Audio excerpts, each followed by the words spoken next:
Good morning. Good morning, ma'am. Good morning, ma'am.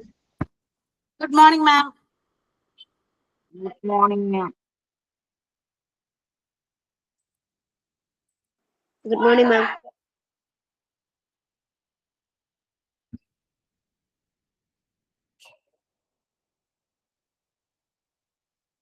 Okay, നമ്മള് കഴിഞ്ഞ ക്ലാസ്സിലെ എത്തിക്കൽ ആൻഡ് ലീഗൽ ഇഷ്യൂസ് എന്ന് പറഞ്ഞ ചാപ്റ്റർ സ്റ്റാർട്ട് ചെയ്തു. നെക്സ്റ്റ് ഇനി legislation that can be applied to hospital. ആ ഭാഗമല്ലേ ഇനി സ്റ്റാർട്ട് ചെയ്യണ്ടേ? അവിടെ വരെയും കംപ്ലീറ്റ് അല്ലേ? അതിന് മുൻപുള്ള ഭാഗം വരെയും ഓക്കെ.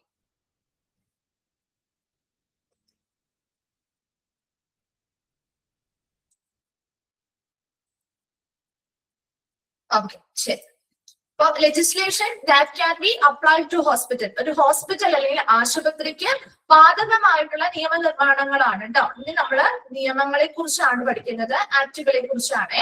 അപ്പൊ കുറച്ച് അധികം ആക്ടുകൾ പഠിക്കാനുണ്ട്. ജനറൽ ആക്ടുകള്, അതുപോലെ തന്നെ ഈ ഒരു മെഡിക്കൽ പ്രൊഫഷണൽ ആക്ടുകള്, അങ്ങനെ ഒരു കാറ്റഗറി ആയിട്ടാണ് നമ്മൾ പഠിച്ചു വരുന്നത്.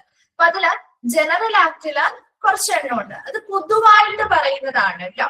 ഈ ഒരു നിയമം ഒരു ഏതൊരു ഇൻഡസ്ട്രിയുമായി ബന്ധപ്പെട്ടും വരുന്ന നിയമമാണ്. അപ്പൊ അതിൽ ഫസ്റ്റ് വേണം. അപ്പൊ അതിന്റെ ഹെഡിങ്സ് ജസ്റ്റ് ഇതിന്റെ ആ ഒരു എന്താണ് അലൈൻമെന്റ് ഒക്കെ ഒന്ന് മാറിക്കെടുക്കാണ്.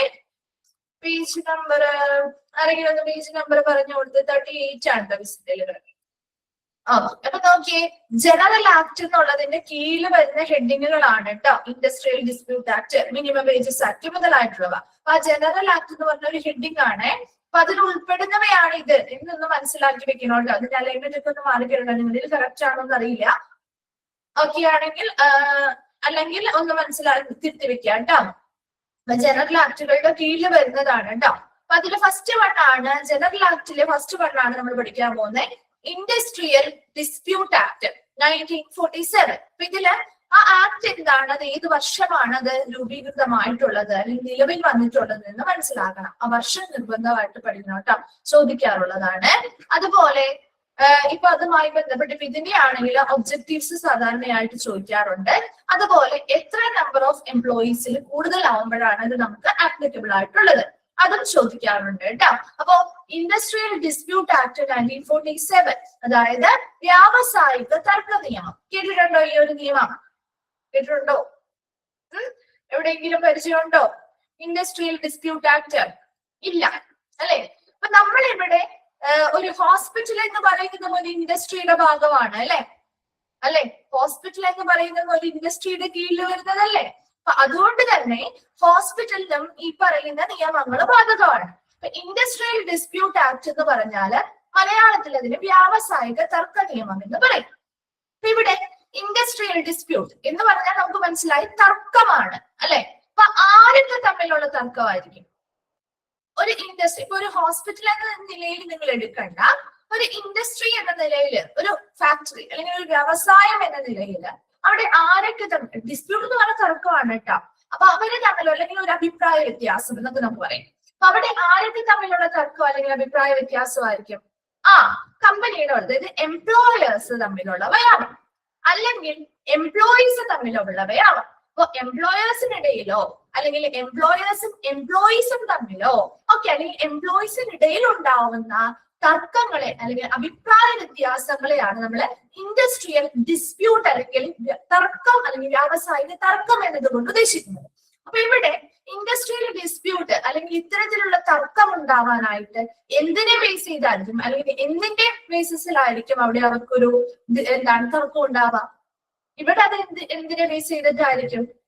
എന്ത് മാത്രം? അതെ, അവരുടെ ജോബുമായി ബന്ധപ്പെട്ട കാര്യങ്ങൾ അല്ലെ, അവരുടെ തൊഴിലുമായി ബന്ധപ്പെട്ട കാര്യങ്ങളിൽ നിന്ന്. ചിലപ്പോൾ അവരുടെ സാലറിയുമായി ബന്ധപ്പെട്ട കാര്യങ്ങളാവാം, അവരുടെ മറ്റെന്തെങ്കിലും ബെനിഫിറ്റ്സുമായി ബന്ധപ്പെട്ടതാവാം, അല്ലെങ്കിൽ ആ ഒരു വർക്ക് ചെയ്യുന്ന അറ്റ്മോസ്ഫിയർ അല്ലെങ്കിൽ സിറ്റുവേഷനുമായി ബന്ധപ്പെട്ടതാവാം അല്ലെ. അങ്ങനെ പല കാര്യങ്ങൾ, അതായത് അവരുടെ തൊഴിലുമായി ബന്ധപ്പെട്ട എന്തെങ്കിലും പ്രശ്നങ്ങളുമായി അല്ലെങ്കിൽ തൊഴിലുമായി ബന്ധപ്പെട്ട എന്തെങ്കിലും കാരണത്താൽ ഉണ്ടാവുന്ന തർക്കങ്ങളാണ് ഇൻഡസ്ട്രിയൽ ഡിസ്പ്യൂട്ട്. അതിപ്പോ തൊഴിലുടമകൾക്കിടയിലാവാം, തൊഴിലാളികൾക്കിടയിലാവാം, തൊഴിലുടമയും തൊഴിലാളികൾക്കിടയിലും ആവാം.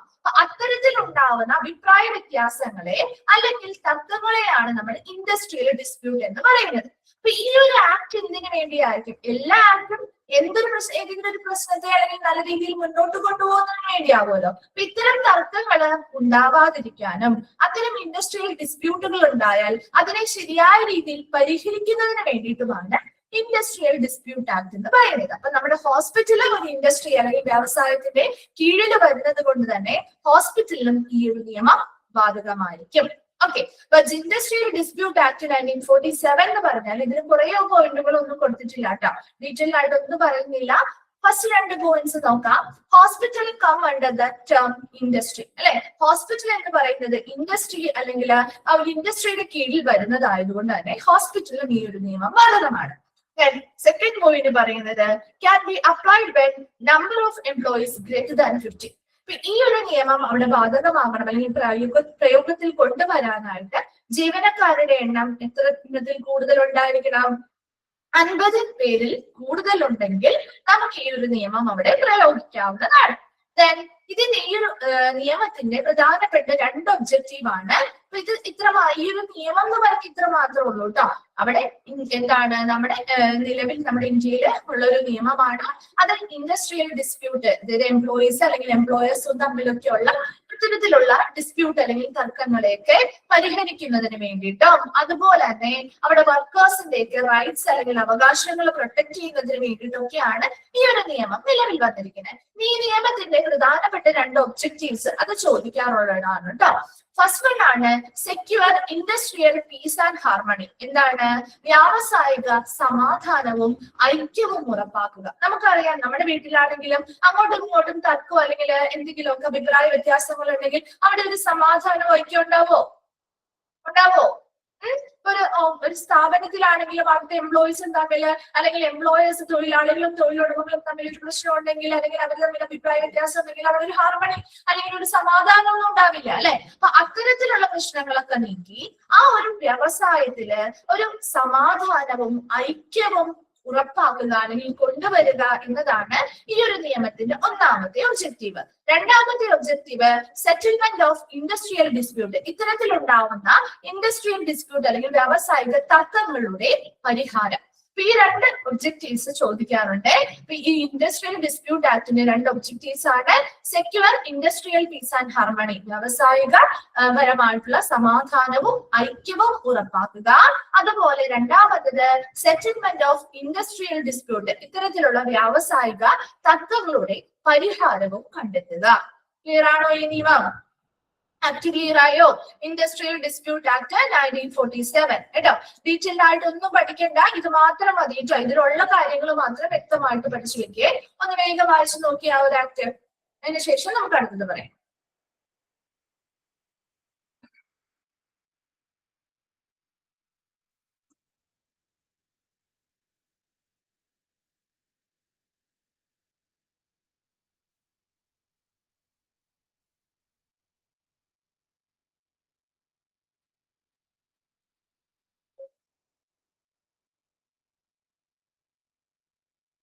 വായിച്ചു. ക്ലിയർ അല്ലേ? ആ ഒരു ആക്ട് ക്ലിയർ അല്ലേ? ഓക്കെ, ശരി. അടുത്തത് നെക്സ്റ്റ് വൺ ആണ് മിനിമം വേജസ് ആക്ട് 1948 കേട്ടോ. മിനിമം വേജസ് ആക്ട് 1948 ഒരു മിനിമം വേതന നിയമമാണ്. 1948 ഇത് രൂപീകൃതമായിട്ടുള്ളത്. നോക്കിയേ, minimum wages fixed for different group of workers. അത് അത്ര മാത്രമേ ആ നിയമം പറയുന്നുള്ളൂ കേട്ടോ. എംപ്ലോയീസ് പ്രൊവിഡന്റ് ഫണ്ട് ആക്ട് എന്ന് പറഞ്ഞ അടുത്ത നിയമമാണ്. അപ്പൊ അത് 3ാമത്തെ നിയമമാണ് കേട്ടോ, എംപ്ലോയീസ് പ്രൊവിഡന്റ് ഫണ്ട് ആക്ട് 1952. അപ്പൊ അവിടെ വരെ, അതിന് മുൻപ് വരെയുമാണ് നമ്മുടെ മിനിമം വേജസ് ആക്ടിന് ഒരു ഒറ്റ സെന്റൻസ് കൊടുത്തിട്ടുള്ളൂ. Minimum wages fixed for different group of workers. അപ്പൊ ആ ഒരു ഹെഡിങ് നിങ്ങൾക്ക് ആ ഹെഡിങ് വെച്ച് തന്നെ പഠിക്കാൻ പറ്റുന്നില്ലേ? ആ ഹെഡിങ് വെച്ച് തന്നെ മനസ്സിലാക്കി പഠിക്കാൻ പറ്റും. ഇൻഡസ്ട്രിയൽ ഡിസ്പ്യൂട്ട് ആക്ട് ആണോ? ഇൻഡസ്ട്രിയൽ ഡിസ്പ്യൂട്ട് അല്ലെങ്കിൽ വ്യാവസായിക തർക്കങ്ങളെ പരിഹരിക്കുന്നതിനും ഒരു സമാധാനവും ഐക്യവും ഒക്കെ ഇൻഡസ്ട്രിയിൽ കൊണ്ടുവരുന്നതിന് വേണ്ടി അങ്ങനെ പഠിക്കാമല്ലോ. കണക്ട് ചെയ്ത് പഠിച്ചാൽ മതി കേട്ടോ, ഒരിക്കലും ബൈഹാർട്ട് ചെയ്യണ്ട. കണക്ട് ചെയ്ത് നിങ്ങൾ എന്താന്ന് മനസ്സിലാക്കി പഠിക്കാം. പിന്നെ ഇയേഴ്സ് നമ്മൾ എന്തായാലും ബൈഹാർട്ട് ചെയ്യാതെ നമുക്ക് കിട്ടില്ലല്ലോ. അത് മാത്രം ഒന്ന് ബൈഹാർട്ട് ചെയ്താൽ മതി, ബാക്കിയൊക്കെ ഒന്ന് മനസ്സിലാക്കി പഠിച്ചാൽ മതിയേ. അടുത്തത് ഇപ്പൊ മിനിമം വേജസ് ആക്ട് ആണെങ്കിൽ 1948 മിനിമം വേജ്, അതായത് ഡിഫറെന്റ് ഗ്രൂപ്പ് ഓഫ് വർക്കേഴ്സിന്, വിവിധ ഗ്രൂപ്പ് ഓഫ് വർക്കേഴ്സിന് അവർ ചെയ്യുന്ന തൊഴിലിനനുസരിച്ചുള്ള ഒരു മിനിമം വേതനം ലഭ്യമാക്കുക അല്ലെങ്കിൽ നൽകുക എന്നതിന് വേണ്ടിയിട്ടുള്ള ഒരു നിയമമാണ് മിനിമം വേജസ് ആക്ട്. അപ്പൊ ഇതിൽ നിന്ന് കണക്ട് ചെയ്ത് പഠിക്കാലോ. അത്രയും, അതായത് നമ്മുടെ ഇന്ത്യയിൽ നിലവിൽ വന്ന ഈ നിയമം വർക്കേഴ്സിന് ഒരു മിനിമം വേജ് റേറ്റ് കിട്ടുക എന്നതിന് വേണ്ടിയിട്ട് സ്ഥാപിതമായിട്ടുള്ള ഒരു നിയമമാണ്. ഇവിടെ ഒരിക്കലും ഇതൊരു ജെൻഡർ ന്യൂട്രൽ നിയമമാണ്. അതായത് അവിടെ മെയിൽ ആണോ ഫീമെയിൽ ആണോ എന്നൊന്നും നമ്മൾ നോക്കേണ്ട കാര്യമില്ല. അപ്പൊ അത്തരത്തില് ഒരു വിവേചനം അല്ലെങ്കിൽ ഡിസ്ക്രിമിനേഷൻ മെയിലിന്റെയും ഫീമെയിൽസിന്റെ, നമുക്കറിയാം മെയിൽസിന്റെ പൈസ കൂടുതലും ഫീമെയിൽസിനാവുമ്പോൾ പണം കുറവുമാണ് സാധാരണ വേജസ് ആയിട്ട് കിട്ടുക അല്ലെ. അപ്പൊ അങ്ങനത്തെ പ്രവർത്തനങ്ങളൊന്നും ഇല്ലാതെ ഏത് ഗ്രൂപ്പ് ഓഫ് വർക്കേഴ്സ് ആണെങ്കിലും അവർ ചെയ്യുന്ന തൊഴിലിനനുസരിച്ച് അവിടെ ഒരു യാതൊരുവിധ മെയിലാണോ അവർ ഫീമെയിൽ ആണോ എന്നൊരു ഡിസ്ക്രിമിനേഷൻ അല്ലെങ്കിൽ വേർതിരിവും ഇല്ലാതെ അവർക്കൊരു മിനിമം വേതനം ആ ഒരു ജോലിക്ക് വേണ്ടിയിട്ട് കിട്ടുന്നതിന് വേണ്ടിയിട്ടുള്ള ഒരു നിയമമാണ് മിനിമം വേജസ് ആക്ട് 1948 എന്ന് പറയുന്നത്. ക്ലിയർ ആണോ? മനസ്സിലായോ? അത് മാത്രം മനസ്സിലാക്കിയാൽ മതി, ഒരുപാട് ഡീറ്റെയിൽഡ് ആയിട്ടൊന്നും പഠിക്കണ്ട. ഓക്കെ അല്ലേ? ആണോ? ഓക്കെ. അടുത്ത നിയമമാണ് employees provident fund act 1952. Employees provident fund act, PF കേട്ടിട്ടുണ്ടോ? EPF ആക്ട് എന്നും കൂടി ഷോർട്ട് ആക്കി പറയാറുണ്ട് കേട്ടോ ഈ ഒരു നിയമത്തിനെ. EPF ആക്ട് എന്നും കൂടി പറയാറുണ്ട്. PF എന്താണ് ശരിക്കും ഒരു PF എന്ന് പറഞ്ഞ? എന്താണ് ഒരു PF? ഒന്നുമില്ലേ? PF എപ്പോഴാ നമുക്ക് കിട്ടുക?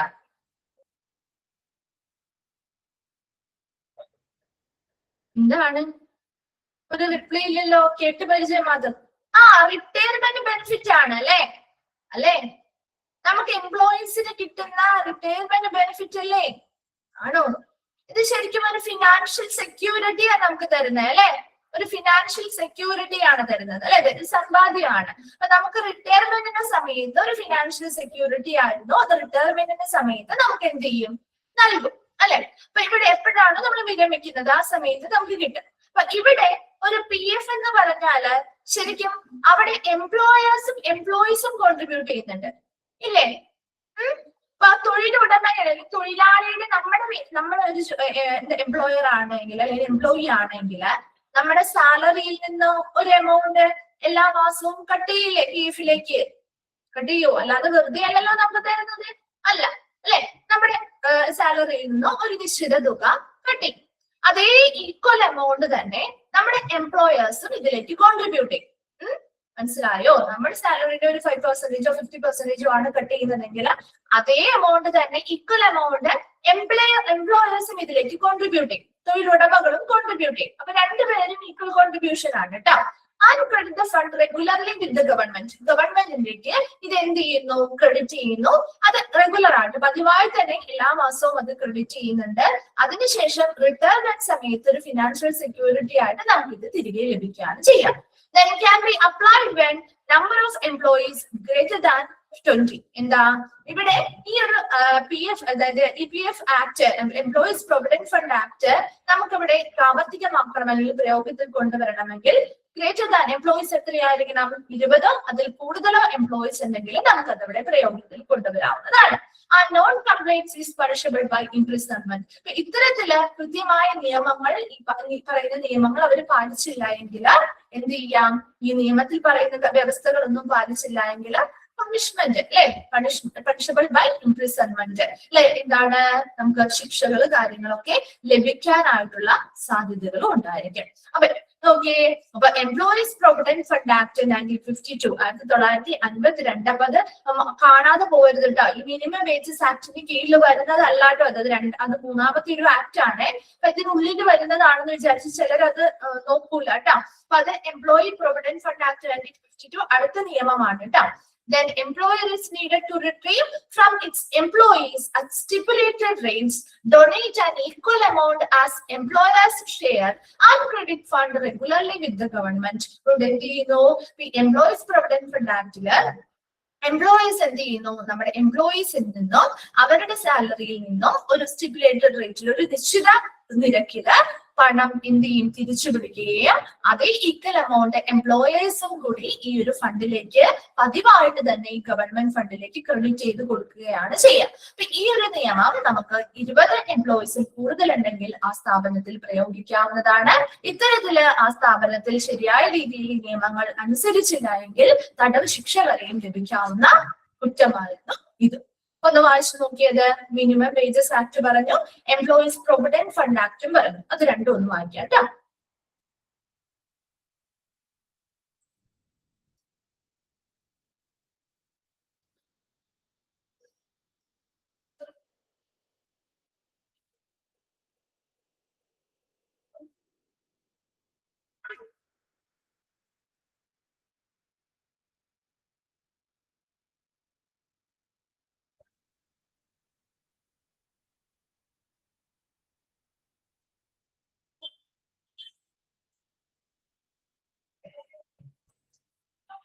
വായിച്ചു കഴിഞ്ഞു,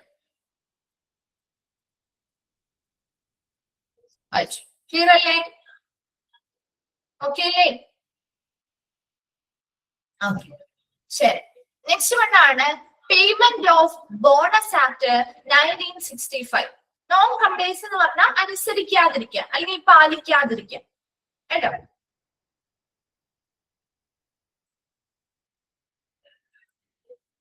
ഇപ്പൊ നോക്കിയേ, പേയ്മെന്റ് ഓഫ് ബോണസ് ആക്ട് 1965 1965 ഈ ഒരു നിയമം പ്രാബല്യത്തിൽ വന്നിരിക്കുന്നത്. Payment of bonus act, bonus കിട്ടാറില്ലേ നമുക്ക് ഓരോ സ്ഥാപനത്തിലും വർക്ക് ചെയ്യുന്ന ആളുകൾക്ക്? ആ സ്ഥാപനത്തിന് അത് എക്സ്ട്രാ വേജസ് ആണ്. ആ സ്ഥാപനത്തിൽ വർക്ക് ചെയ്യുന്ന അവരുടെ ഓരോ ജോലിക്ക് അനുസരിച്ചാണ് നമുക്ക് ബോണസ് കിട്ടുക. അതെ, ഫെസ്റ്റിവൽ ടൈമിലൊക്കെയാണ് നമുക്ക് സാധാരണയായിട്ട് ബോണസ് കിട്ടുക. അപ്പൊ അത് ഓരോ കമ്പനിയുടെ അനുസരിച്ചായിരിക്കും കേട്ടോ ഏത് ടൈമിലാണ് കിട്ടാനുള്ളത്. അപ്പൊ ഇവിടെ ബോണസ് എന്ന് പറഞ്ഞാല് ശരിക്കും ആ സ്ഥാപനം നമുക്ക് എന്തിന്റെ ഷെയറാ തരുന്നത്? എന്താണ് നമുക്ക് ആ ഒരു ബോണസ് കൊണ്ട് അർത്ഥമാക്കുന്നത്?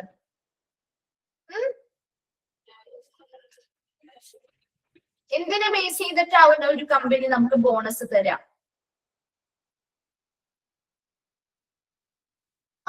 പ്രോഫിറ്റ് അല്ലെ? അവർക്ക് കിട്ടുന്ന പ്രോഫിറ്റ് അല്ലെങ്കിൽ അവരുടെ പ്രൊഡക്ഷൻ എത്രത്തോളം ഉണ്ടോ അതിനെ ആശ്രയിച്ചാണ് നമുക്ക് ബോണസ് തരാം അല്ലെ?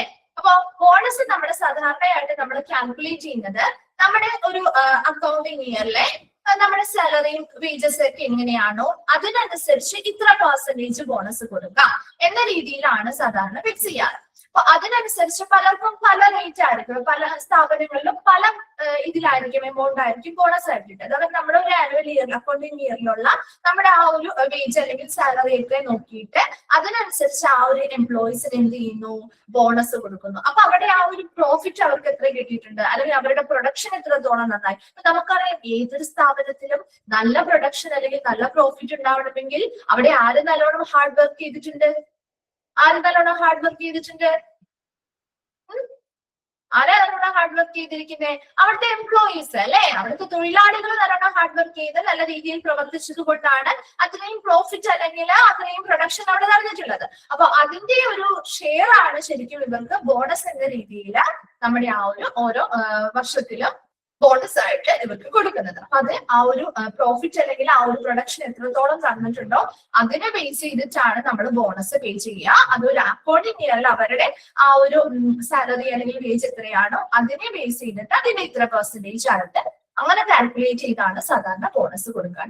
അപ്പൊ അവിടെ ഈ ഒരു ബോണസ് കൊടുക്കുന്നതുമായി ബന്ധപ്പെട്ട ആ ഒരു ബോണസ് ആക്ട് അവിടെ പ്രാവർത്തികമാവണമെങ്കിൽ can be applied where number of employees greater than 40. 40 എംപ്ലോയീസിൽ കൂടുതലുണ്ട് ആ സ്ഥാപനത്തിലെങ്കിൽ അവിടെ നമുക്ക് ഈ ഒരു നിയമം പ്രയോഗത്തിൽ കൊണ്ടുവരാവുന്നതാണ്.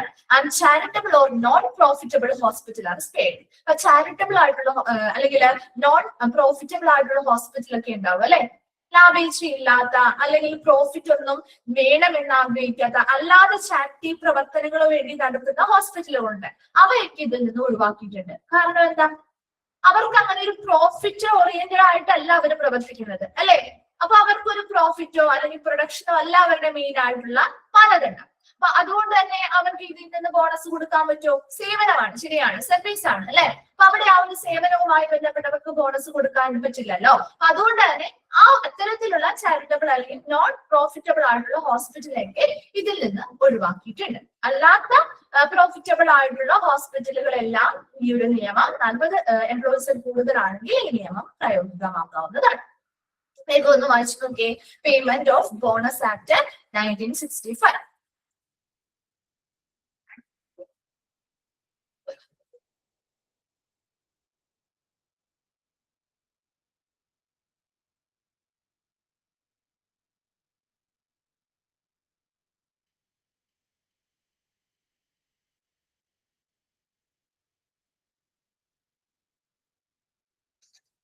ഓക്കെ, വായിച്ചേ.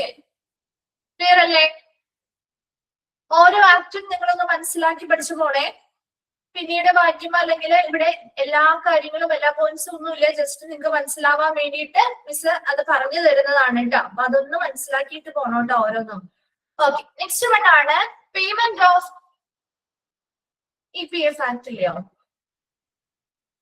Non compliance is punishable by imprisonment എന്നാണോ? അതാണോ ചോദിച്ചത്? അപ്പൊ ഈ നിയമങ്ങൾ കൃത്യമായിട്ട് പാലിച്ചില്ല അല്ലെങ്കിൽ അനുസരിച്ചില്ല എങ്കിൽ തടവ് ശിക്ഷ വരെയും ലഭിക്കാവുന്ന കുറ്റമാണത്. മനസ്സിലായോ?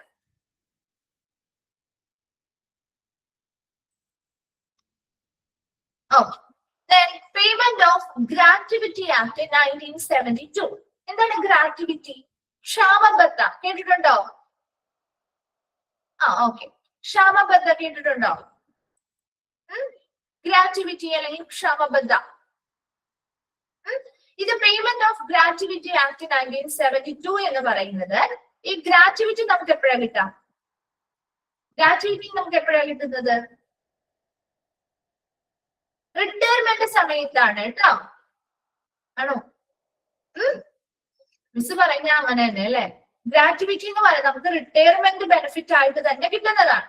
പക്ഷെ അത് എപ്പോഴാ കിട്ടുക? വിരമിക്കുന്ന സമയത്താണ്. അതിന് കുറച്ച് മാനദണ്ഡങ്ങളൊക്കെ ഉണ്ട് ഇത് കിട്ടാനായിട്ട്. അതായത് ഒരു 5 വർഷം, അറ്റ്ലീസ്റ്റ് ഒരു 5 വർഷമെങ്കിലും കണ്ടിന്യൂസ് ആയിട്ട് അവർ സർവീസ് പൂർത്തിയാക്കിയിട്ടുണ്ടെങ്കിലാണ് സാധാരണ ഒരു വ്യക്തിക്ക് റിട്ടയർമെന്റ് ബോണസ് ആയിട്ട് ഈ ഒരു ഗ്രാറ്റുവിറ്റി കിട്ടുന്നത്.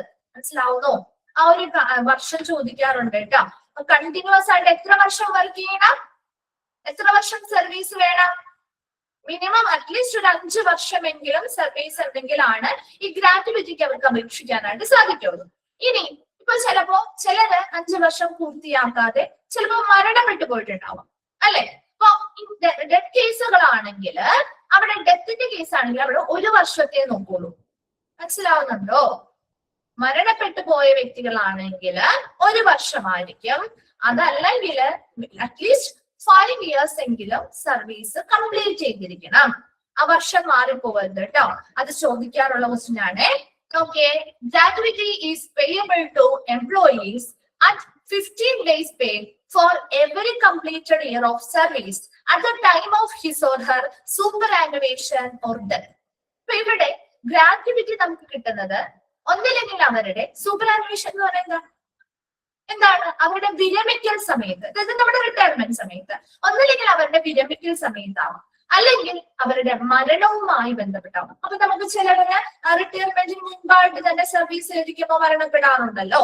അപ്പൊ അത്തരത്തില് മരണപ്പെടുന്ന സന്ദർഭങ്ങളിലോ അല്ലെങ്കിൽ വിരമിക്കുന്ന സമയങ്ങളിലോ ആ വ്യക്തിക്ക് കിട്ടുന്ന ഒരു ഒരു ബെനിഫിറ്റ് ആണ് ഗ്രാറ്റുവിറ്റി അല്ലെങ്കിൽ ക്ഷാമബദ്ധ എന്ന് പറയുന്നത്. ഈ ഗ്രാറ്റുവിറ്റി എന്ന് പറഞ്ഞാല് ഇവര് അറ്റ്ലീസ്റ്റ് നമ്മൾ പറഞ്ഞു ഇതിന്റെ ഒരു മാനദണ്ഡം ഓൾറെഡി ഇവിടെ പറയുന്നുണ്ട്. എന്താ നോക്കിയേ? എംപ്ലോയീസ് ഗ്രേറ്റർ ദാൻ 10 കേട്ടോ. 10 എംപ്ലോയീസിൽ കൂടുതൽ ഉണ്ടെങ്കിൽ ആ ഒരു സ്ഥാപനത്തിന് ഇത് പ്രയോഗികത്തിൽ കൊണ്ടുവരാവുന്നതാണ്. Then can be applied to 5 years service completed workers. അത് അത്രയും ചെയ്ത് വെച്ചോട്ടെ. അപ്പോൾ ചോദിക്കാറുണ്ട് 5 വർഷമെങ്കിലും കണ്ടിന്യൂസ് ആയിട്ട് സർവീസ് പൂർത്തിയാക്കിയ ഒരു വ്യക്തിക്ക് ഇത് അപ്ലൈ ചെയ്യാൻ പറ്റും. അതുമല്ലെങ്കിൽ 1 year in case of death, മരണമാണെങ്കിൽ 1 വർഷമെങ്കിലും അവര് പൂർത്തിയാക്കിയിരിക്കണം. അത് ക്ലിയർ അല്ലേ? അപ്പൊ ഇവര് എത്ര വർഷമാണോ പൂർത്തിയാക്കുക, ഒരു അറ്റ്ലീസ്റ്റ് 5 വർഷം എന്നാണ് കേട്ടോ പറയുന്നത്. അല്ലെങ്കിൽ അറ്റ്ലീസ്റ്റ് മരണപ്പെട്ടിട്ടുണ്ടെങ്കിൽ 1 വർഷമെങ്കിലും. അത് കഴിഞ്ഞ് ചിലപ്പോ 5 വർഷം ആയിരിക്കില്ല. ചില ആളുകൾ ചിലപ്പോ 10 വർഷമോ അല്ലെങ്കിൽ 15 വർഷമോ ജോലി ചെയ്തിട്ട് അല്ലെങ്കിൽ 20 വർഷമോ ജോലി ചെയ്തിട്ടായിരിക്കും റിട്ടയർ ആവാം അല്ലെ. അല്ലെ? അപ്പോ ഇവിടെ ഗ്രാറ്റുവിറ്റി കണക്കാക്കുന്നത് അവര് കംപ്ലീറ്റ് ചെയ്ത ഓരോ വർഷവും അവരിപ്പോ ഒരു 10 വർഷം പൂർത്തിയാക്കിയിട്ടുണ്ടെന്ന് വിചാരിക്കും. ആ പൂർത്തിയാക്കിയ ഓരോ വർഷത്തിലെയും 15 ദിവസത്തെ സാലറിയാണ് അവർക്ക് കൊടുക്കുക. മനസ്സിലാവുന്നോ? അപ്പൊ അവര് 10 വർഷം അവിടെ കണ്ടിന്യൂസ് ആയിട്ട് ജോലി ചെയ്തിട്ടുണ്ട് എന്ന് വിചാരിക്കാം. 10 വർഷം പൂർത്തിയാക്കിയിട്ടുണ്ട്. അപ്പൊ അവർക്ക് ഓരോ വർഷത്തെയും ആ 10 വർഷത്തിൽ ഓരോ വർഷത്തെയും 15 ദിവസത്തെ സാലറി വീതം കാൽക്കുലേറ്റ് ചെയ്താണ് ഗ്രാറ്റുവിറ്റി അല്ലെങ്കിൽ ക്ഷാമബദ്ധ കൊടുക്കുക. മനസ്സിലായോ? ക്ലിയർ ആയോ? എന്റെ കാൽക്കുലേഷൻ മനസ്സിലായോ? അപ്പൊ അതുകൊണ്ട് അതൊന്ന് അണ്ടർലൈൻ ചെയ്യണം കേട്ടോ. എത്ര ദിവസത്തെ പേ ആണ് അവർക്ക് കൊടുക്കുന്നതെന്ന്? എത്ര ദിവസത്തെയാണ്? ഒരു വർഷത്തിലെ എത്ര ദിവസത്തെ പേ ആണ് അവർക്ക് കൊടുക്കുന്നത്? 15 ദിവസത്തെ. ഈ ഭാഗത്തുനിന്ന് ക്വസ്റ്റ്യൻ വരാറുണ്ടേ.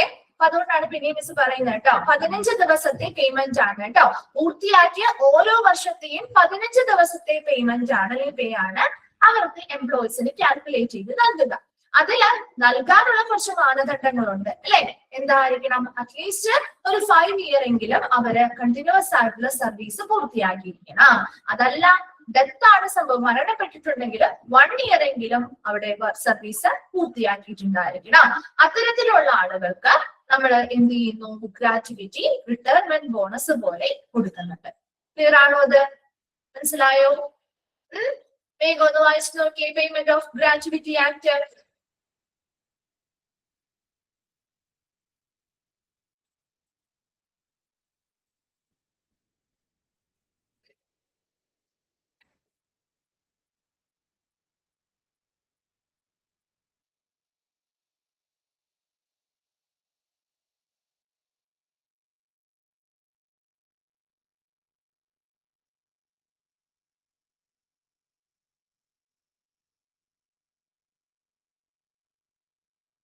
മന്ത്ലി അല്ല, ആ ഒരു വർഷത്തെ 15 ദിവസം.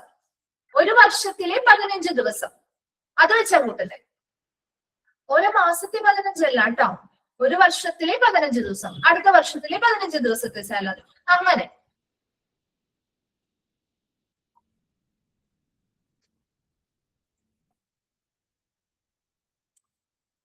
ഓരോ പൂർത്തിയാക്കിയ ഓരോ വർഷത്തെയും 15 ദിവസത്തെ സാലറി ആട്ടോ കണക്കാക്കുന്നത്.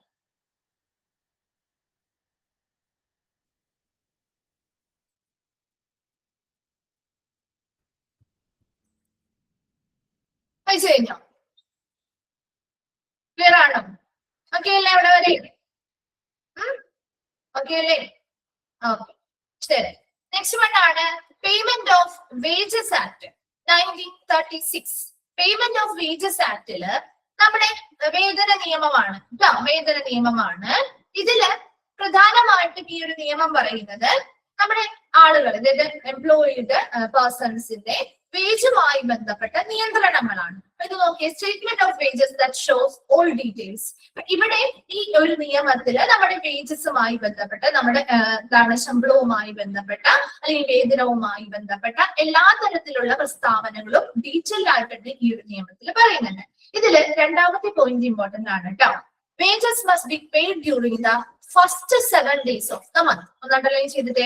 ഈ ഒരു നിയമം പ്രധാനമായിട്ടും നമ്മുടെ വേതനവുമായി ബന്ധപ്പെട്ട കാര്യങ്ങളെ പ്രസ്താവനകൾ നടത്താനും അതുമായി ബന്ധപ്പെട്ട നിയന്ത്രണം കൊണ്ടുവരാനും വേണ്ടിയിട്ടാണ്.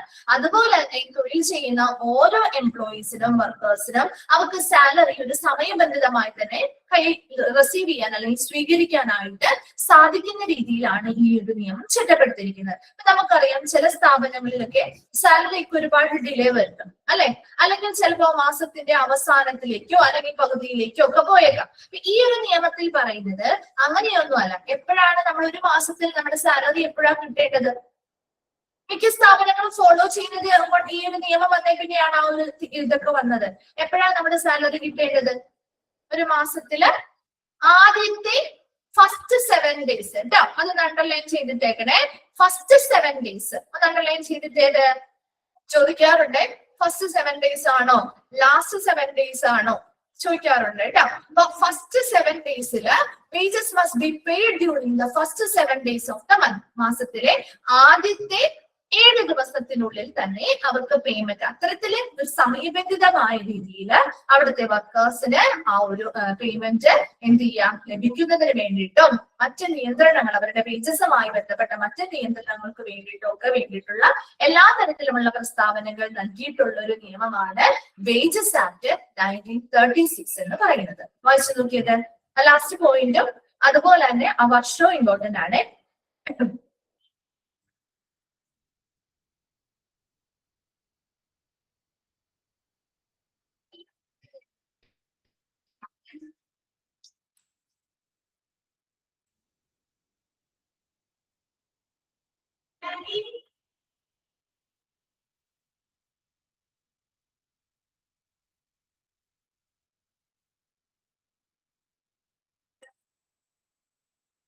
വായിച്ചു ക്ലിയർ അല്ലേ? ഓക്കെ അല്ലേ? ഓക്കെ. Then next one ആണ് employees state insurance act 1948. ESI act short ചെയ്ത് പറയാട്ടോ നമുക്ക്. ESI act. ESI ഒക്കെ കേട്ടിട്ടില്ലേ? കേട്ടിട്ടുണ്ടോ? ESI കേട്ടിട്ടുണ്ട് അല്ലെ? ഇവിടെ ESI ആക്ട് എന്നാണ് ഇതിനെ നമുക്ക് ഷോർട്ട് ആയിട്ട് വിളിക്കാൻ പറ്റും. ഇതെന്താണ്? Measure of social and health insurance അല്ലെ? നമ്മുടെ സാമൂഹിക ആരോഗ്യ ഇൻഷുറൻസിന്റെ ഒരു മെഷർ അല്ലെങ്കിൽ അളവാണ് ശരിക്കും ഈ ഒരു നിയമത്തിലൂടെ നമുക്ക് പറയുന്നത് അല്ലെ? ഈ ഒരു നിയമം ഇതൊരു സ്കീമാണ് അല്ലെ? Administered by the employees state insurance corporation കേട്ടോ. Employees state insurance corporation administer ചെയ്തിട്ടുള്ള ഒരു സ്കീമാണ്. ഈ ഒരു ESIയിലൂടെ ഈ ഒരു ESI അല്ലെങ്കിൽ എംപ്ലോയി സ്റ്റേറ്റ് ഇൻഷുറൻസുമായി ബന്ധപ്പെട്ട് നമുക്ക് എന്താണ് ഈ ഒരു ESI കൊണ്ട് എന്ത് പ്രയോജനമാണ് നമുക്ക് ലഭിക്കുന്നത്? നമുക്കൊരു ESI ഉണ്ടെങ്കിൽ എന്ത് ബെനിഫിറ്റ് ആണ് നമുക്ക് ഉണ്ടാവുക? എന്തെങ്കിലും ബെനിഫിറ്റ് ഉണ്ടോ? ഒരു ബെനിഫിറ്റും ഇല്ല. ഹോസ്പിറ്റലുമായി ബന്ധപ്പെട്ട് നമുക്ക് മെഡിക്കൽ പരമായിട്ടുള്ള ഒരുപാട് ബെനിഫിറ്റുകൾ ഇതുവഴി ഉണ്ടാവുന്നുണ്ട് അല്ലെ? അപ്പൊ നോക്കിയേ, ESI Act provide financial and medical benefits to industrial employees as a precaution against sickness, maternity and employment related injury. അല്ലെ? അതെ, നമുക്ക് ഫിനാൻഷ്യൽ സാമ്പത്തികപരമായിട്ടും അതുപോലെ തന്നെ മെഡിക്കൽ പരമായിട്ടുമുള്ള പലതരത്തിലുള്ള ബെനിഫിറ്റ്സ് നമുക്ക് ഇൻഡസ്ട്രിയൽ എംപ്ലോയീസിന് ഇതിലൂടെ ലഭിക്കുന്നുണ്ട് അല്ലെ? ഇതില് ഇവിടെ നമുക്ക് എന്ത് ചെയ്യാൻ പറ്റും? പ്രിക്കോഷൻ അഗെയിൻസ്റ്റ് സിക്നസ്, നമുക്കൊരു മുൻകരുതലാണ് അല്ലെ? നമുക്കൊരു രോഗം വന്നാലോ, നമുക്കിപ്പോ ഒരു മെറ്റേണിറ്റി അല്ലെ, പ്രസവവുമായി ബന്ധപ്പെട്ട കാര്യങ്ങൾക്കോ അല്ലെങ്കിൽ എംപ്ലോയ്മെന്റ് റിലേറ്റഡ് ഇൻഷുറി, നമ്മുടെ ആ തൊഴിൽ സംബന്ധമായിട്ട് നമുക്ക് എന്തെങ്കിലും പരിക്ക് പറ്റിയാലോ നമുക്കൊരു മുൻകരുതലായിട്ട് നമുക്ക് ഈ ഒരു ബെനിഫിറ്റ് പ്രയോജനപ്പെടും. ശരിയല്ലേ? നമുക്ക് നമ്മുടെ തൊഴിൽപരമായിട്ട് എന്തെങ്കിലും ബുദ്ധിമുട്ടുകളോ അല്ലെങ്കിൽ പരിക്കുകളോ വന്നു, നമുക്ക് ഈ ESI ഉണ്ടെങ്കിൽ നമുക്ക് അതിൻ്റെതായ ഹോസ്പിറ്റലുകളിൽ പോയാൽ ഫ്രീ ആയിട്ടുള്ള ട്രീറ്റ്മെന്റുകൾ കിട്ടും അല്ലെ? അതുപോലെ തന്നെ നമുക്ക് എന്തെങ്കിലും ഒരു രോഗം വന്നു അല്ലെങ്കിൽ ഒരു പ്രസവവുമായി ബന്ധപ്പെട്ട കേസുകൾ വന്നു, നമുക്ക് അതിന്റെ ബെനിഫിറ്റ്സ് കിട്ടുന്നില്ലേ? കിട്ടുന്നുണ്ട് അല്ലെ? നമുക്കും അത് എംപ്ലോയീസിനും അവരുടെ ഡിപ്പെൻഡൻസിനും കിട്ടുന്നുണ്ട് അല്ലെ? Then employers contribute 4% of the total wage bill. നോക്കിയേ, ആ ഒരു എംപ്ലോയിയുടെ അല്ലെങ്കിൽ ആ തൊഴിലുടമയുടെ മൊത്തം വേതനത്തിന്റെ 4% ആര്? എംപ്ലോയേഴ്സ് ആണ് ഇതിലേക്ക് കോൺട്രിബ്യൂഷൻ അല്ലെങ്കിൽ സംഭാവന നൽകുന്നത്.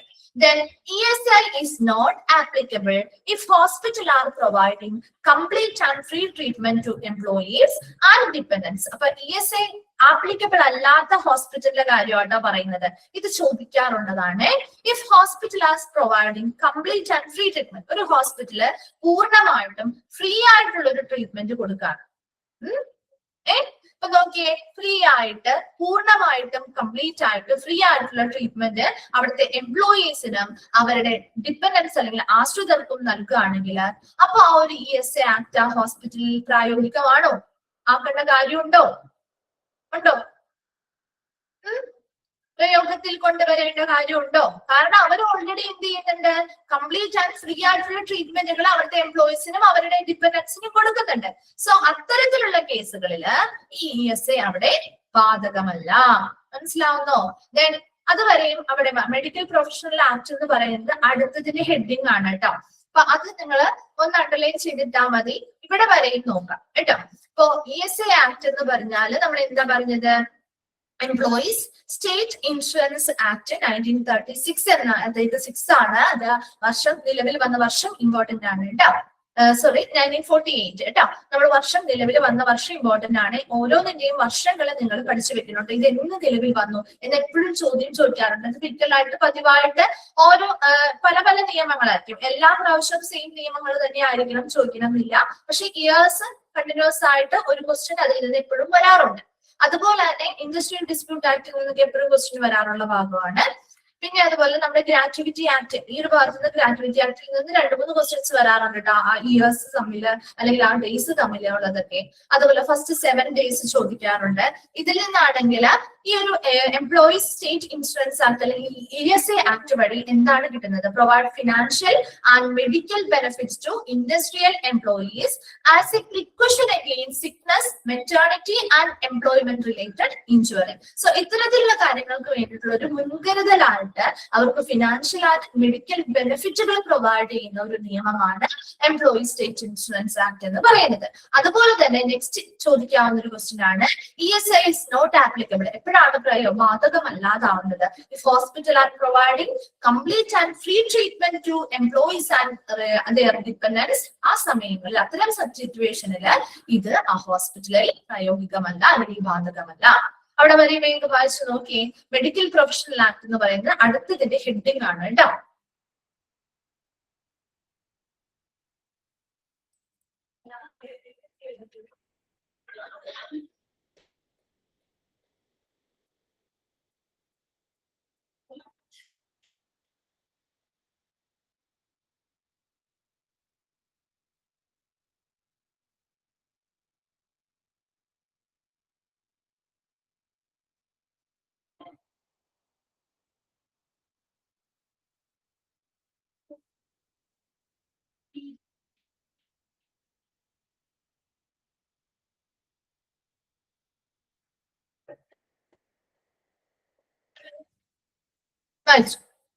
ക്ലിയർ അല്ലേ?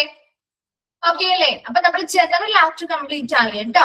ജനറൽ ആക്ടുകളാണ് ഏതൊക്കെയാണ് നമ്മൾ പറഞ്ഞത്? General act, industrial dispute act, minimum wages act, employees provident fund act, payment of bonus act, payment of gratuity act, payment of wages act, employees state insurance act. ഇത്രയും general ആക്ടുകളാണ് പറഞ്ഞത്. ഇനി നമ്മൾ അടുത്ത ഒരു സെക്ഷനിലേക്ക് കിടക്കാണ് മെഡിക്കൽ പ്രൊഫഷണൽ ആക്ട്. അതൊരു heading ആണ്.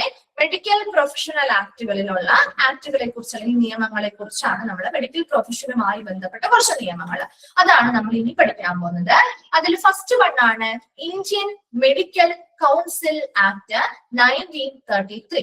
Indian medical council act. അപ്പൊ ആ പേരിൽ നിന്ന് തന്നെ നിങ്ങൾക്ക് പഠിക്കാൻ പറ്റും. ഇന്ത്യൻ മെഡിക്കൽ കൗൺസിൽ ഉണ്ട് അല്ലെ? ഉണ്ടല്ലോ. ഇപ്പൊ ഇത്തരത്തില് മെഡിക്കൽ കൗൺസിൽ ഓഫ് ഇന്ത്യ അല്ലെങ്കിൽ ഇന്ത്യൻ മെഡിക്കൽ കൗൺസിൽ രൂപീകൃതമാവാനായിട്ടും അതിന്റെ നിയന്ത്രണങ്ങളുമായി ബന്ധപ്പെട്ട ഒരു നിയമമാണ് ഇന്ത്യൻ മെഡിക്കൽ കൗൺസിൽ ആക്ട് എന്ന് പറയുന്നത്. അപ്പൊ ഇവിടെ ആ ഒരു മെഡിക്കൽ എഡ്യൂക്കേഷൻ, അതുപോലെ ഇന്ത്യയിലെ മെഡിസിനുമായി ബന്ധപ്പെട്ട അതിന്റെ പ്രാക്ടീസ്, അത്തരത്തിലുള്ള വൈദ്യ സമ്പ്രദായത്തിന്റെ ആ ഒരു പ്രാക്ടീസ്, അതുപോലെ തന്നെ മെഡിക്കൽ എഡ്യൂക്കേഷനുമായി ബന്ധപ്പെട്ട കാര്യങ്ങൾ, ഇതെല്ലാം നിയന്ത്രിക്കുന്നതിന് വേണ്ടിയിട്ടുള്ള ഒരു നിയമമാണ്. അതുപോലെ നമ്മുടെ മെഡിക്കൽ കൗൺസിൽ ഓഫ് ഇന്ത്യ രൂപീകൃതമാവാൻ സ്ഥാപിതമാവാനായിട്ടുണ്ടായ കാരണമായ ഒരു നിയമമൊക്കെയാണ് ഇന്ത്യൻ മെഡിക്കൽ കൗൺസിൽ ആക്ട് എന്ന് പറയുന്നത്. That Leh down the code of ethics four medical practitioners and control medical education. അപ്പൊ അവിടുത്തെ മെഡിക്കൽ പ്രാക്ടീഷണേഴ്സുമായി ബന്ധപ്പെട്ട അവരുടെ പ്രവർത്തനങ്ങളുമായി ബന്ധപ്പെട്ട കോഡ് ഓഫ് എത്തിക്സ് അല്ലെ, അവരുടെ ആ ഒരു ധാർമ്മിക ചിട്ട സ്ഥാപിക്കുക, അതുപോലെ തന്നെ മെഡിക്കൽ എഡ്യൂക്കേഷനുമായി ബന്ധപ്പെട്ട നിയന്ത്രണങ്ങൾ നടപ്പിലാക്കുക. And state medical council established under the act have the same function in their respective state.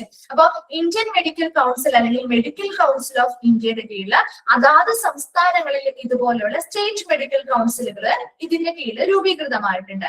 അത് ആ ഒരു ഓരോരോ റെസ്പെക്റ്റീവ് സ്റ്റേറ്റുകളിലും അതിൻ്റെതായിട്ടുള്ള സെയിം ആയിട്ടുള്ള പ്രവർത്തനങ്ങൾ ഓരോ സ്റ്റേറ്റിലും ഈ സ്റ്റേറ്റ് മെഡിക്കൽ കൗൺസിലുകൾ കാഴ്ചവെക്കുന്നുണ്ട്.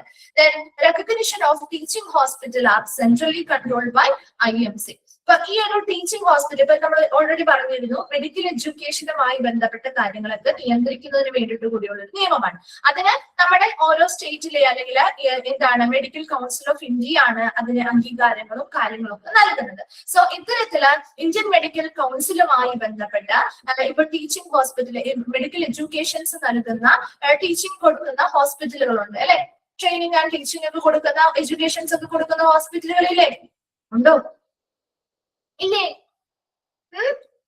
പഠനങ്ങൾ അല്ലെങ്കിൽ പഠിപ്പിക്കുന്ന ഹോസ്പിറ്റലുകളിൽ ഏത്?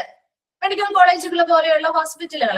അപ്പൊ അതെല്ലാം കൺട്രോൾ ചെയ്യുന്നത് അല്ലെങ്കിൽ അതിനെയൊക്കെ നിയന്ത്രിക്കുന്നത് ഈ IMC ആണ്. എന്താണ് IMC? ഇന്ത്യൻ മെഡിക്കൽ കൗൺസിൽ ആണ് കേട്ടോ. ഇന്ത്യൻ മെഡിക്കൽ കൗൺസിലിന്റെ കീഴില് ആണ് ഈ ടീച്ചിങ് ഹോസ്പിറ്റലും കാര്യങ്ങളൊക്കെ അതിന് അംഗീകാരങ്ങൾ നൽകുന്നതോ അതുപോലെ തന്നെ അവിടുത്തെ എഡ്യൂക്കേഷനുമായി ബന്ധപ്പെട്ട കാര്യങ്ങൾ നിയന്ത്രിക്കുന്നതോ കൃത്യമായിട്ട് അത് മുന്നോട്ട് കൊണ്ടുപോകുന്നതും ഒക്കെ ഈ IMC ആണ് അതിനെ നിയന്ത്രിക്കുന്നത്. ഇന്ത്യൻ മെഡിക്കൽ കൗൺസിൽ ആണ് അതിനെ നിയന്ത്രിക്കുന്നത്. അതിനായിട്ട് ഓരോ സംസ്ഥാനത്തിനും അതിന്റെ കീഴിലുള്ള സ്റ്റേറ്റ് മെഡിക്കൽ കൗൺസിലുകളും രൂപീകൃതമായിട്ടുണ്ട്. അതാത് സ്റ്റേറ്റുകളിൽ അവരവരുടേതായിട്ടുള്ള പ്രവർത്തനങ്ങൾ കാഴ്ചവെക്കുന്നുണ്ട്. ക്ലിയർ ആയോ? ഇന്ത്യൻ മെഡിക്കൽ കൗൺസിൽ ആക്ട് 1933 എന്ന് പറഞ്ഞാല് നമ്മുടെ ഇന്ത്യയില് ഒരു മെഡിക്കൽ കൗൺസിൽ ഓഫ് ഇന്ത്യ രൂപീകൃതമാവാൻ അല്ലെങ്കിൽ സ്ഥാപിതമാവാനായിട്ട് എന്താണ് ഉണ്ടായിട്ടുള്ള ഒരു നിയമമാണ്. അതുപോലെ തന്നെ നമ്മുടെ മെഡിക്കൽ പരമായിട്ടുള്ള എഡ്യൂക്കേഷൻ അതുപോലെ പ്രാക്ടീസ് ഓഫ് മെഡിസിനുമായി ഇന്ത്യയിലെ മെഡിസിൻ പ്രാക്ടീസുമായി ബന്ധപ്പെട്ട കാര്യങ്ങൾ ഇതെല്ലാം നിയന്ത്രിക്കുന്നതിന് വേണ്ടിയിട്ടുള്ള ഒരു നിയമമാണ്. അതുപോലെ നമ്മുടെ മെഡിക്കൽ പ്രാക്ടീഷണേഴ്സുമായി ബന്ധപ്പെട്ട അവരുടെ കോഡ് ഓഫ് എത്തിക്സ് അവരുടെ ആ ഒരു ധാർമ്മിക ചിട്ടയുമായി ബന്ധപ്പെട്ട കാര്യങ്ങൾ സ്ഥാപിക്കുക. മെഡിക്കൽ എഡ്യൂക്കേഷനുമായി ബന്ധപ്പെട്ട കാര്യങ്ങൾ നിയന്ത്രിക്കുക. അതുപോലെ തന്നെ ഓരോ സ്റ്റേറ്റിലും അതാത് സ്റ്റേറ്റ് മെഡിക്കൽ കൗൺസിലുകൾ ഈ ഒരു നിയമത്തിന് കീഴിൽ രൂപീകൃതമായി സ്ഥാപിതമായി ഇവരും അതാത് സ്റ്റേറ്റുകളുടെ അവരുടേതായിട്ടുള്ള പ്രവർത്തനങ്ങൾ കാഴ്ചവെക്കുന്നു. അതുപോലെ തന്നെ ഇന്ത്യൻ മെഡിക്കൽ കൗൺസിലാണ് അതാണ് എന്തിനെ നിയന്ത്രിക്കുന്നത്? ടീച്ചിങ് ഹോസ്പിറ്റൽ അംഗീകാരങ്ങളും അതുപോലെ തന്നെ മറ്റ് അപ്രൂവ്മെന്റും അതുപോലെ മറ്റ് നിയന്ത്രണങ്ങളൊക്കെ രേഖപ്പെടുത്തുന്നത്. അപ്പൊ അതൊന്ന് വേഗം വായിച്ചു നോക്കിയ ആ ഭാഗം. ഈ ഒരു ഇന്ത്യൻ മെഡിക്കൽ കൗൺസിൽ ആക്ടിലാണ് നമ്മൾ പുതിയതായിട്ട് ഏതൊരു സ്ഥാപനം വന്നാലും ഈ ഇന്ത്യൻ മെഡിക്കൽ കൗൺസിലുമായി ബന്ധപ്പെട്ട് രജിസ്ട്രേഷൻ ചെയ്തിട്ട് ഒരു മെഡിക്കൽ കോളേജുമായി ബന്ധപ്പെട്ട് ഒരു പുതിയ എഡ്യൂക്കേഷൻ ഇൻസ്റ്റിറ്റ്യൂഷൻ ആയിക്കോട്ടെ അല്ലെങ്കിൽ മറ്റേതൊരു സ്ഥാപനവും എന്ത് ചെയ്യണം? ഇതുമായി ബന്ധപ്പെട്ട കൃത്യമായിട്ടുള്ള എന്താണ് രജിസ്ട്രേഷനും കാര്യങ്ങളും വേണം. അതുപോലെ തന്നെ നമ്മുടെ മെഡിക്കൽ പ്രാക്ടീഷണേഴ്സ് എന്ത് ചെയ്യണം? ഇതുമായി ബന്ധപ്പെട്ട് ഇന്ത്യൻ മെഡിക്കൽ കൗൺസിലിൽ രജിസ്റ്റർ ചെയ്യണം എന്ന് പറയുന്നത് രജിസ്റ്റേർഡ് പ്രാക്ടീഷണേഴ്സ് ആയിരിക്കണം എന്ന് പറയാറില്ലേ? നഴ്സസിനും ഉണ്ട് അതുപോലെ തന്നെ രജിസ്ട്രേഷൻ. ഇപ്പൊ MBBS പോലുള്ള ക്വാളിഫിക്കേഷൻസ് കഴിഞ്ഞ ഡോക്ടേഴ്സ് നിർബന്ധമായിട്ടും രജിസ്റ്റർ ചെയ്തിട്ട് പ്രാക്ടീസ് ചെയ്യാൻ പാടുള്ളൂ എന്ന് അറിയില്ലേ? അതുകൊണ്ടല്ലേ നമ്മുടെ നാട്ടിലൊക്കെ ഇടയ്ക്കിടയ്ക്ക് വ്യാജ വൈദ്യന്മാരെയൊക്കെ പിടിക്കുന്നില്ലേ? പിടിക്കുന്നുണ്ടോ? ഉണ്ടോ? എന്തുകൊണ്ടാണത്? അവര് രജിസ്റ്റേർഡ് ആയിട്ടുള്ള ആളുകളല്ല അല്ലെ? അപ്പൊ അത്തരത്തില് എന്താണ് രജിസ്റ്റർ ചെയ്ത ആളുകൾക്കാണ് നമ്മുടെ ഇന്ത്യയിൽ രജിസ്റ്റർ ചെയ്തത് നല്ല ക്വാളിഫിക്കേഷൻസ് ഒക്കെ കംപ്ലീറ്റ് ആയ നല്ല ക്വാളിഫൈഡ് ആയിട്ടുള്ള രജിസ്റ്റേർഡ് ആയിട്ടുള്ള ഡോക്ടേഴ്സിനാണ് ഇവിടെ വർക്ക് ചെയ്യാനായിട്ടുള്ള അനുമതിയുള്ള അല്ലെങ്കിൽ മെഡിസിൻ പ്രാക്ടീസ് ചെയ്യാനുള്ള ഇന്ത്യയിൽ മെഡിസിൻ പ്രാക്ടീസ് ചെയ്യാനായിട്ടുള്ള അനുവാദമുള്ളൂ. അത് ഈ നിയമത്തിന് കീഴിൽ വരുന്നതാണ് കേട്ടോ. അപ്പൊ അതിന് വേണ്ടിയിട്ട് കൃത്യമായിട്ടുള്ള എന്താണ് രജിസ്റ്റർ ഒക്കെ സൂക്ഷിക്കേണ്ടത് ഈ നിയമത്തിന് കീഴിൽ പറയുന്നുണ്ട്. അപ്പൊ അതുകൊണ്ട് തന്നെയാണ് ഈ നിയമത്തിന് കീഴിലുള്ള കുറച്ച് സെക്ഷനിൽ വരുന്ന കാര്യമാണ്. അപ്പൊ അങ്ങനെ രജിസ്റ്റർ ചെയ്യാത്ത ഒരു വ്യക്തിക്ക് പോലും നമ്മുടെ ഇന്ത്യയിൽ പ്രാക്ടീസ് ചെയ്യാനുള്ള അനുവാദമില്ല. അപ്പൊ അത്തരത്തില് രജിസ്റ്റർ ചെയ്യാത്ത ഡോക്ടേഴ്സ് വ്യാജ ഡോക്ടേഴ്സ് ഒക്കെയാണ് ഈ പറയുന്ന റെയ്ഡുകളിലൂടെ ഒക്കെ പിടിക്കുന്നത്. കേട്ടില്ലേ? അത് ഇടയ്ക്കിടയ്ക്ക് ന്യൂസിലൊക്കെ വരാറുണ്ടല്ലോ, കേട്ടിട്ടില്ലേ? അത്തരത്തിലുള്ള കാര്യങ്ങളൊക്കെ നമ്മുടെ ഈ ഒരു നിയമത്തിന് കീഴിൽ പറയുന്നതാണ് കേട്ടോ. അപ്പൊ ഒന്ന് വായിച്ചു നോക്കി. Indian medical council act 1933.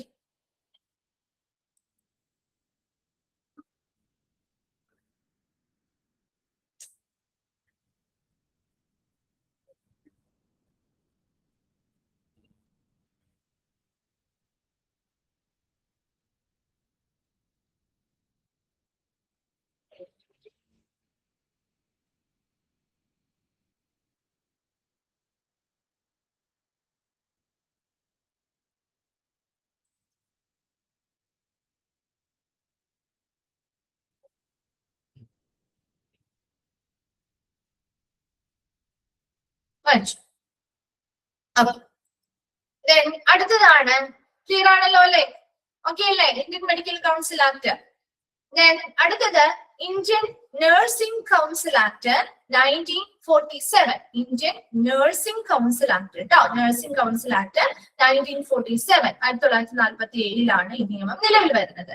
that formulate the educational standards and requirement for registration of nurse. അപ്പൊ ഈ ഒരു നിയമവും ഇതുപോലെ തന്നെ എന്താണ്, അവിടെ നമ്മുടെ ഇന്ത്യൻ മെഡിക്കൽ കൗൺസിൽ സ്ഥാപിതമാവാൻ വേണ്ടിയിട്ടുള്ള ഒരു നിയമമാണെങ്കിൽ ഇവിടെ എന്തായിരിക്കും, ഇന്ത്യൻ നഴ്സിംഗ് കൗൺസിൽ അല്ലെ, ഇന്ത്യൻ നഴ്സിംഗ് കൗൺസിൽ എസ്റ്റാബ്ലിഷ് ചെയ്യാൻ അല്ലെങ്കിൽ സ്ഥാപിതമാകാനുണ്ടായ ഒരു നിയമമാണ്, കാരണമായിട്ടുള്ള ഒരു നിയമമാണ് ഇന്ത്യൻ നഴ്സിംഗ് കൗൺസിൽ ആക്ട് എന്ന് പറയുന്നത്. ഇവിടെ പ്രധാനമായിട്ടും ഈ ഒരു നിയമത്തിൽ പ്രധാനമായിട്ടും ലക്ഷ്യം വെക്കുന്നത് നഴ്സിംഗ് എഡ്യൂക്കേഷനുമായി ബന്ധപ്പെട്ട ഒരു യൂണിഫോമിറ്റി, ഒരു ഈക്വാലിറ്റി അല്ലെങ്കിൽ ഒരു യൂണിഫോമിറ്റി, അതുപോലെ തന്നെ അവിടുത്തെ ആ ഒരു നഴ്സിംഗ് എഡ്യൂക്കേഷനുമായി ബന്ധപ്പെട്ട അവിടുത്തെ സ്റ്റാൻഡേർഡുകള്, അതുപോലെ തന്നെ അത്തരത്തിലുള്ള നഴ്സിംഗ് പ്രാക്ടീസുമായി ബന്ധപ്പെട്ട എന്താണ് റെഗുലേഷൻസ്, നിയന്ത്രണങ്ങള്, ഇതെല്ലാം ഈ ഇന്ത്യൻ നഴ്സിംഗ് കൗൺസിൽ ആക്ടിന് കീഴിൽ വരുന്നതാണ്. അപ്പൊ ഒരു ഇന്ത്യൻ എന്താണ് നഴ്സിംഗ് കൗൺസിൽ രൂപീകൃതമാവാനായിട്ട് അല്ലെങ്കിൽ സ്ഥാപിതമാവാനായിട്ട് ഉണ്ടായ ഒരു നിയമമാണ്. അതുപോലെ തന്നെ ആ ഒരു നഴ്സിംഗ് എഡ്യൂക്കേഷനുമായി ബന്ധപ്പെട്ട അവിടുത്തെ സ്റ്റാൻഡേർഡ്സുമായി ബന്ധപ്പെട്ട ഒരു യൂണിഫോമിറ്റി നമ്മുടെ കൺട്രിയിൽ കൊണ്ടുവരാനും അതുമായി ബന്ധപ്പെട്ട പ്രാക്ടീസുമായി ബന്ധപ്പെട്ട നിയന്ത്രണങ്ങൾ കൊണ്ടുവരാനും ഒക്കെ ആയിട്ടുള്ള ഒരു നിയമമാണ്. ഇവിടെയും നമുക്കറിയാം നഴ്സസിനും രജിസ്ട്രേഷൻ ഉണ്ട് അല്ലെ, ഇല്ലേ? നഴ്സിംഗ് പഠിച്ച് ക്വാളിഫൈഡ് ആവുന്ന നഴ്സസിന് രജിസ്ട്രേഷൻ ഇല്ലേ? ഉണ്ടോ? ഉണ്ട് അല്ലെ. അപ്പൊ അത്തരത്തിലുള്ള രജിസ്ട്രേഷൻസ്, അത്തരത്തിലുള്ള ഒരു രജിസ്റ്റേഴ്സും അതാത് സ്റ്റേറ്റുകളിലും അതാത് ഇന്ത്യൻ മെഡിക്കൽ നഴ്സിംഗ് കൗൺസിലുകളും സൂക്ഷിക്കേണ്ടതായിട്ടുണ്ട്. അത് രജിസ്റ്റർ ക്വാളിഫൈഡ് ആയിട്ടുള്ള ആളുകൾ രജിസ്റ്റർ ചെയ്യണം. അങ്ങനെയുള്ള കാര്യങ്ങളും അവരുടെ എന്താണ് നഴ്സിംഗുമായി ബന്ധപ്പെട്ട ആ ഒരു പ്രാക്ടീസ് കൃത്യമായിട്ട് നിയന്ത്രിക്കാനും റെഗുലേറ്റ് ചെയ്യുന്നതിന് വേണ്ടിയും ആ ഒരു രജിസ്റ്റേഴ്സ് കൃത്യമായിട്ട് മെയിൻറ്റെയിൻ ചെയ്യുന്നതിന് വേണ്ടിയും നമ്മുടെ ആ ഒരു നഴ്സിംഗ് എഡ്യൂക്കേഷനുമായി ബന്ധപ്പെട്ട നല്ല സ്റ്റാൻഡേർഡ്സ് കീപ്പ് ചെയ്യുന്നതിനും നല്ല രീതിയിലുള്ള ഒരു യൂണിഫോമിറ്റി ആ ഒരു എഡ്യൂക്കേഷനിൽ കൊണ്ടുവരുന്നതിന് വേണ്ടിയിട്ടൊക്കെ സ്ഥാപിതമായിട്ടുള്ള ഒരു നിയമമാണ് ഇന്ത്യൻ നഴ്സിംഗ് കൗൺസിൽ ആക്ട്. ഇതിന് വേണ്ടിയിട്ടൊക്കെ ഈ നിയമത്തിന് കീഴിൽ ഇന്ത്യൻ നഴ്സിംഗ് കൗൺസിൽ രൂപീകൃതമാവുകയും ചെയ്തു. വായിച്ചു നോക്കിയാൽ ഒരു ജസ്റ്റ് ഒരു പോയിന്റ് മാത്രമേ പറയുന്നുള്ളൂ കേട്ടോ.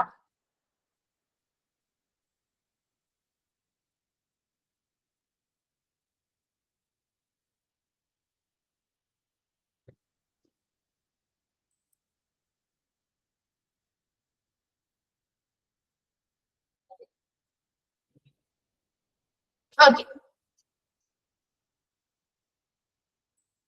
അടുത്തതാണ് pharmacy act. The pharmacy act 1948. അപ്പൊ ഫാർമസി ആക്ട് എന്ന് പറയുമ്പോൾ അതും അറിയാൻ പറ്റുമല്ലോ അല്ലെ, നമ്മൾ ഫാർമസിയുമായി ബന്ധപ്പെട്ടത് നമുക്ക് അറിയാവുന്ന കാര്യം. Deals with the establishment of pharmacy and drug store and professions of pharmacist. ഇപ്പൊ നമ്മുടെ ഈ ഒരു ആക്ടിൽ എന്തൊക്കെ കാര്യങ്ങളുണ്ട്? നമ്മുടെ നാട്ടില് ഫാർമസികളുണ്ട്, ഡ്രഗ് സ്റ്റോറുകളുണ്ട്, ഇല്ലേ? ഇല്ലേ? അപ്പൊ ഇവയൊക്കെ കൃത്യമായിട്ടുള്ള അപ്രൂവ്മെന്റ്സ് ഇല്ലാതെ നമുക്ക് പ്രവർത്തിപ്പിക്കാൻ പറ്റോ? ഫാർമസി ആണെങ്കിലും ഡ്രഗ് സ്റ്റോർ ആണെങ്കിലും ഇല്ല അല്ലെ. അപ്പൊ അത്തരത്തിലുള്ള ഫാർമസികളുടെ ആയിക്കോട്ടെ ഡ്രഗ് സ്റ്റോറുകളുടെ ആയിക്കോട്ടെ ഇവയുടെയൊക്കെ ആ ഒരു സ്ഥാപിക്കുക അല്ലെങ്കിൽ ഇവയൊക്കെ നമ്മുടെ നാട്ടില് സ്ഥാപിക്കണമെങ്കിൽ അതുമായി ബന്ധപ്പെട്ട കാര്യങ്ങൾ ഈ ഒരു നിയമമാണ് കൈകാര്യം ചെയ്യുന്നത്.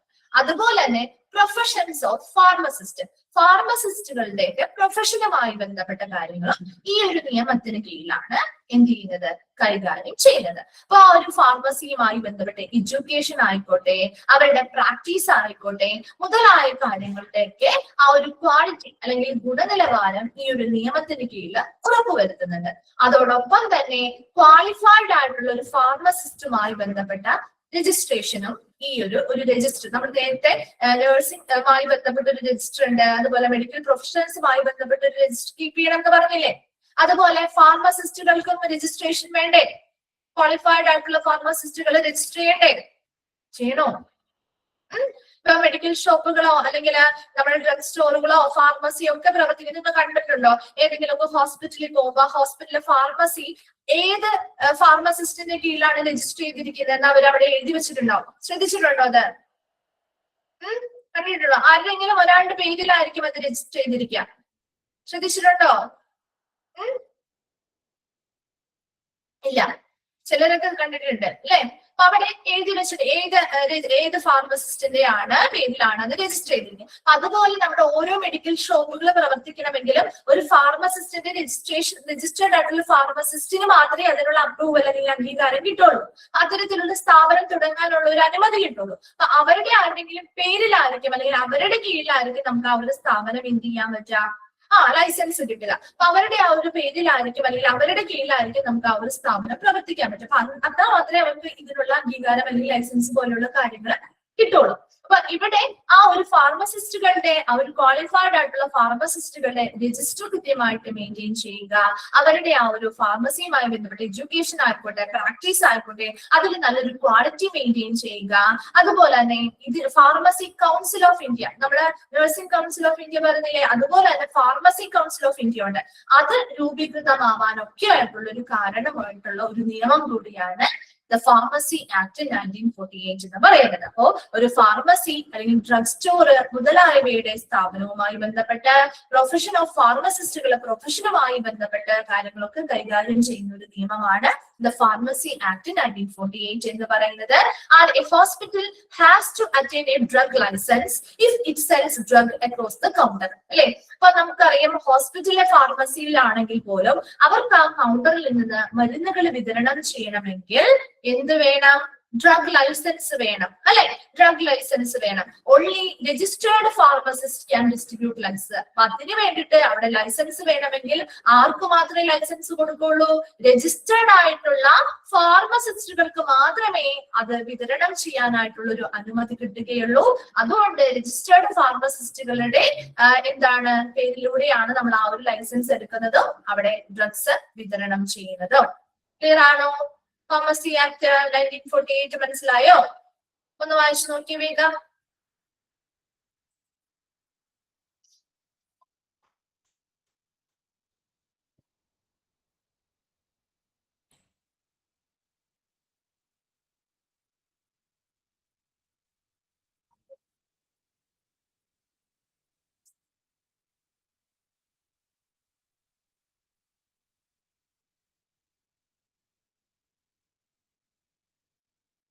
വായിച്ചു. ഓക്കെ. ദെൻ അടുത്തതാണ് birth and death and marriage registration act. കേട്ടോ, birth, death and marriage registration act ആണ്. അപ്പൊ ഇവിടെ നമ്മൾ വിചാരിക്കും മാരേജുമായി ബന്ധപ്പെട്ട് എന്ത്, ഇത് ഒരൊറ്റ നിയമമാണ്. അപ്പൊ അതില് ബർത്ത് പറയുന്നുണ്ട്, ഡെത്ത് പറയുന്നുണ്ട്, മാരേജ് പറയുന്നുണ്ട്. അപ്പൊ നമ്മുടെ ഹോസ്പിറ്റലുമായി ബന്ധപ്പെട്ട് വരുമ്പോൾ ബർത്തും ഡെത്തും ഹോസ്പിറ്റലുമായി ബന്ധപ്പെട്ട് കണക്റ്റഡ് ആണ് അല്ലെ. അപ്പൊ അതുകൊണ്ട് തന്നെ ഈ നിയമവും ഇവിടെയും ബാധകമാണ് അല്ലെ. അപ്പൊ നോക്കിയേ, ബർത്ത് ആൻഡ് ഡെത്ത്, നമ്മുടെ ഒരു ഹോസ്പിറ്റലില് ബർത്തും ഡെത്തും സംഭവിച്ചു എന്ന് വിചാരിക്കാം. ഇപ്പൊ ബർത്ത് ആയിക്കോട്ടെ, ഡെത്ത് ആയിക്കോട്ടെ, ജനനമായിക്കോട്ടെ, മരണമായിക്കോട്ടെ, അത് സംഭവിച്ചു കഴിഞ്ഞു കഴിഞ്ഞാല് നമ്മള് എന്തെങ്കിലും ആ ഹോസ്പിറ്റലുകാർ ചെയ്യേണ്ടതായിട്ടുണ്ടോ? ഉണ്ടോ? ഇല്ല. അവർക്ക് എന്തെങ്കിലും ചെയ്യേണ്ടതായിട്ടുണ്ടോ? ഇപ്പൊ ഒരു കുട്ടി ജനിച്ചു, ജനിച്ചു കഴിഞ്ഞാൽ ആ ഹോസ്പിറ്റലുകാർക്ക് എന്തെങ്കിലും ഉത്തരവാദിത്വം ഉണ്ടോ? ആരെങ്കിലും അവരത് അറിയിക്കേണ്ടതായിട്ടുണ്ടോ? ഉണ്ടോ? ഇല്ലേ? ആരെങ്കിലും അറിയിക്കേണ്ടതായിട്ടുണ്ടോ? നമ്മളാണോ അറിയിക്കുന്നത്? നിങ്ങൾ എങ്ങനെയാ കുട്ടികളുടെ ഡേറ്റ് ഓഫ് ബർത്ത് എടുക്കാൻ പോവാറില്ലേ? അത് ഹോസ്പിറ്റലുകാർ തന്നെയാണ് അല്ലെ ഇൻഫർമേഷൻ ബന്ധപ്പെട്ട അധികാരികളിലേക്ക് കൊടുക്കുന്നത്. ശരിയല്ലേ? അതിന് വേണ്ടിയിട്ടുള്ള മറ്റു ഫോർമാലിറ്റീസ് മാത്രമല്ലേ നമ്മൾ ചെയ്യാറുള്ളൂ അല്ലെ? അതെ അല്ലെ. അപ്പൊ ഇവിടെയും ഒരു ബർത്ത് നടന്നാലും ഒരു ഡെത്ത് നടന്നാലും അതുമായി ബന്ധപ്പെട്ട എല്ലാ കാര്യങ്ങളും ബന്ധപ്പെട്ട അധികാരികളുമായി ബന്ധപ്പെട്ട് അറിയിക്കുന്നത് വേണ്ടിയിട്ടുള്ളത് ഉത്തരവാദിത്തം ആർക്ക് തന്നെയാണ്? ആർക്കാണുള്ളത്? ആശുപത്രിക്കാണ് കേട്ടോ. ഈ ഒരു നിയമത്തിന് കീഴില് ഫോർമുലേറ്റ് ദ റെസ്പോൺസിബിലിറ്റി, അത് ഹോസ്പിറ്റലിൽ വെച്ച് നടക്കുന്ന ബർത്തോ ഡെത്തോ കേട്ടോ, അല്ലാതെ പുറമേ നടക്കുന്ന ബർത്തോ ഡെത്തോ ഒന്നും അല്ല കേട്ടോ.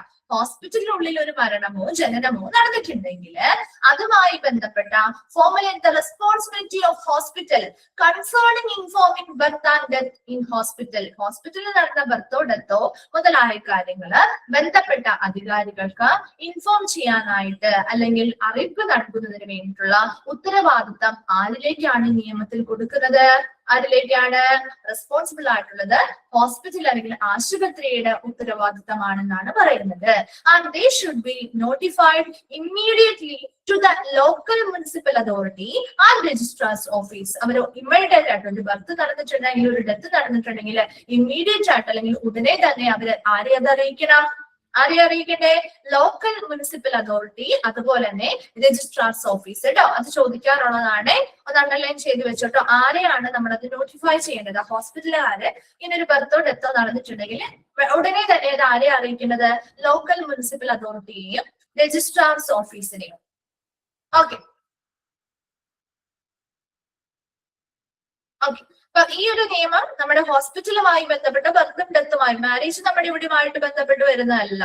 ഈ ഒരു നിയമം ഒറ്റ നിയമമാണ്. Birth and death and marriage registration act 1886 ഇത് സ്ഥാപിതമായിട്ടുള്ളത്.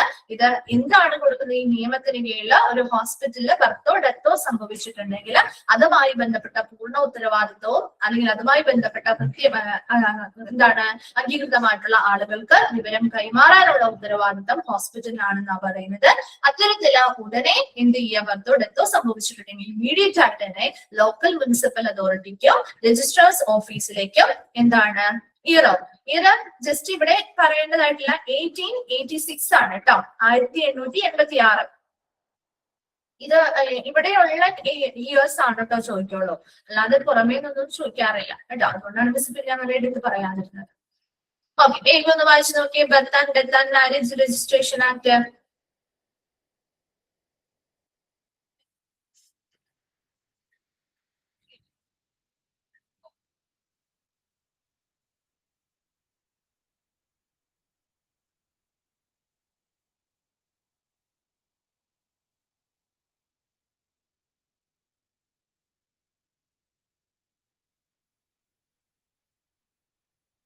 വായിച്ചു. ക്ലിയർ അല്ലേ? ഓക്കെ അല്ലേ? അപ്പൊ നമ്മൾ ജനറൽ ആക്ടുകൾ പറഞ്ഞു, അതിനുശേഷം മെഡിക്കൽ പ്രൊഫഷണൽ ആക്ട് പറഞ്ഞു. ഇനി അടുത്ത സെക്ഷൻ ആണ് ലോ ഓഫ് ടോർട്സ് എന്ന് പറയുന്നത്.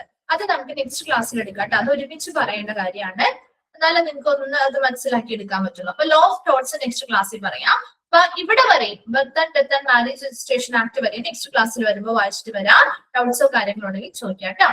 Okay, thank you.